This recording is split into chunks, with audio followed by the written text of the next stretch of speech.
Congresswoman, there's been some talk of going back to lockdowns in the state of Michigan, something I know you don't want to do, the governor doesn't want to do either. What is the possibility as you look at these numbers of new restrictions in Michigan? Look, I think we are seeing this play out with our schools, and I deeply appreciate this conversation. Just yesterday, I was on the phone with a superintendent. I gathered on Zoom a group of parents, and these parents were saying thank you for testing our students. But I think the public health guidelines are what is most imperative here. We all know we have pandemic fatigue, but we need to be wearing our masks. We need to be social distancing. I am seeing case after case, and this is just coming from my constituents who are saying, I was just about to go get the vaccine, and then I came down with COVID, and that's stalling our progress. We've got 35% of our state with the first dose of the vaccine. That's really promising. In Detroit, we've got Ford Field that's vaccinating up to 5,000 people a day. We're getting people in there, but we've got to practice the public health guidelines. And our schools have been a wonderful template for this in many respects. In my district, I've got some who are still in school, some who've said, hey, you know what, week after spring break, too many cases. We're going to do remote this week. Sports can continue, but you need to be tested while you're playing. Congresswoman Michael Steele's here with a question for you. Michael? Good morning, Congresswoman. We've been talking about the culture wars this morning, and no better front line for that has been the COVID-19 pandemic.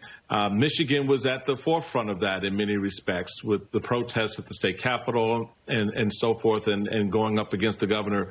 How do you, in your role as a member of Congress, and given some of the colleagues that you work with in that hothouse at times, how do you assess bringing some sanity into this space around this? This has been one of the hardest things, getting people to appreciate wearing the mask, getting the vaccine. What type of public service do you think members like yourself can commit to, particularly now as reports are coming out about students and education and the impacts there, to lessen the impact of the culture wars on the health of the American people and the people in your district? Well, Michael, I come from the hotbed of automotive manufacturing. And I'm going to remind you where we were a year ago, which is that our big three had shut down, and with it, all the suppliers. And there was a lot of uncertainty about what was going to happen in our economy. If you look at what has buoyed us throughout this pandemic and the story and the role that Michigan has played with our manufacturing sector, producing the PPE, sourcing the masks, making the ventilators and the respiratory devices, and then producing the vaccine itself. This is still a very exciting moment in Michigan. And when you talk about the things that we do here for a living and what drives our regional economy and the reality that we have seen tough times before, you bring people together. Now, Michael, let's make no mistake about it. Tensions are high. We know that. You're not going to win everybody.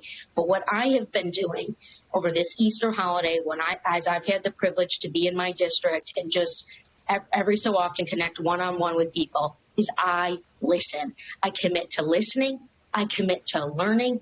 And then I commit to leading.